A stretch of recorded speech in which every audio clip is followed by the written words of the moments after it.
அடிக்கிற வெயிலுக்கு ரொம்ப நேரம் கிச்சனில் நிற்க முடிய மாட்டேங்குது. அதுக்கு ரொம்ப ஈஸியாக 10 நிமிஷத்தில் செய்கிற மாதிரி ஒரு வெரைட்டி ரைஸ் எப்படி பண்ணுறதுன்னு பார்க்கலாமா? முதல்ல இதுக்கு ஒரு பொடி ரெடி பண்ணணும். கடாயில் 2 டேபிள் ஸ்பூன் கடலைப்பருப்பும் 2 டேபிள் ஸ்பூன் உளுத்தம்பருப்பும் சேர்த்து நல்லா பொன்னிறமாகிற வரையும் வறுத்து எடுத்துக்கோங்க. ரெண்டுமே வறுப்பட்ட பிறகு 1/2 டீஸ்பூன் மிளகு சேர்த்து வறுத்துக்கோங்க. கூடவே ஒரு கொத்து கருவேப்பிலை சேர்த்துக்கோங்க. காரத்துக்கு ஒரு 4 வரமிளகாய் நான் சேர்த்துருக்கேன். நீங்கள் எவ்வளோ ரைஸ் சேர்க்க போகிறீங்களோ அதுக்கு தகுந்த அளவுக்கு தான் நீங்கள் பொடி ரெடி பண்ணிக்கணும். அந்த அளவுக்கு காரமும் நீங்கள் உங்கள் காரத்துக்கு தகுந்த மாதிரி நீங்கள் சேர்த்துக்கலாம். 1/2 டீஸ்பூன் ஜீரகம் சேர்த்துக்கோங்க. இது எல்லாமே நல்லா வறுபடணும். கடைசியாக 3 அல்லது 4 டேபிள் ஸ்பூன் துருவின தேங்காய் சேர்த்து நல்லா அந்த சூட்லேயே ஒரு தடவை கலந்து விட்டு ஆறின பிறகு பொடி பண்ணி எடுத்து வச்சுக்கோங்க.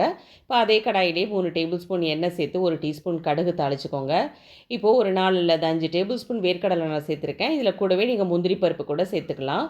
ஒரே ஒரு பச்சை மிளகாவை கீரி சேர்த்துக்கோங்க. 2 கொத்து கருவேப்பிலையும் சேர்த்து 3 வெங்காயத்தை ஸ்லைஸ் பண்ணி சேர்த்துருக்கேன்.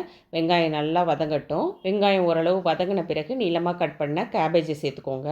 இந்த ரைஸ் பண்ணுறதுக்கு கேபேஜ் கொஞ்சம் அதிகமாக நீங்கள் சேர்க்கும் போது தான் ரொம்ப நல்லாயிருக்கும். இது கூட உங்களுக்கு விருப்பமான காய் எதுவாக இருந்தாலும் நீங்கள் சேர்த்துக்கலாம்.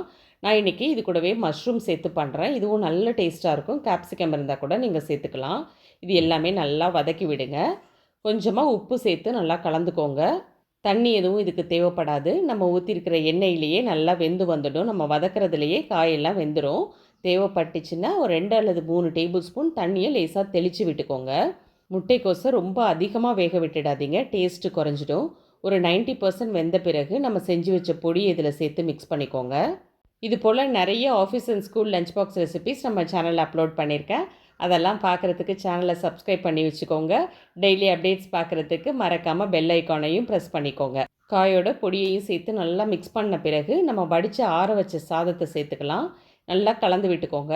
பாஸ்மதி ரைஸ் அல்லது நீங்கள் டெய்லி சாதம் வடிக்க யூஸ் பண்ணுற ரைஸ் எதில் வேணாலும் நீங்கள் இந்த வெரைட்டி ரைஸ் பண்ணலாம். ரொம்ப டேஸ்ட்டாக இருக்கும். கண்டிப்பாக ட்ரை பண்ணுங்கள். 10 நிமிஷத்தில் இதை செஞ்சு முடிச்சிடலாம். கடைசியாக பொடியாக நறுக்குன மல்லி இலையை சேர்த்துக்கோங்க. இது செம்ம டேஸ்ட்டாக இருக்கும். நீங்கள் ட்ரை பண்ணிவிட்டு மறக்காமல் உங்கள் ஃபீட்பேக்கையும் கமெண்ட்ஸில் ஷேர் பண்ணுங்கள். வீடியோ பிடிச்சிருந்தால் வீடியோவுக்கு ஒரு லைக் கொடுத்துடுங்க. நாளைக்கு வேறு ஒரு இன்ட்ரெஸ்டிங் வீடியோவில் பார்க்கலாம். தேங்க்யூ.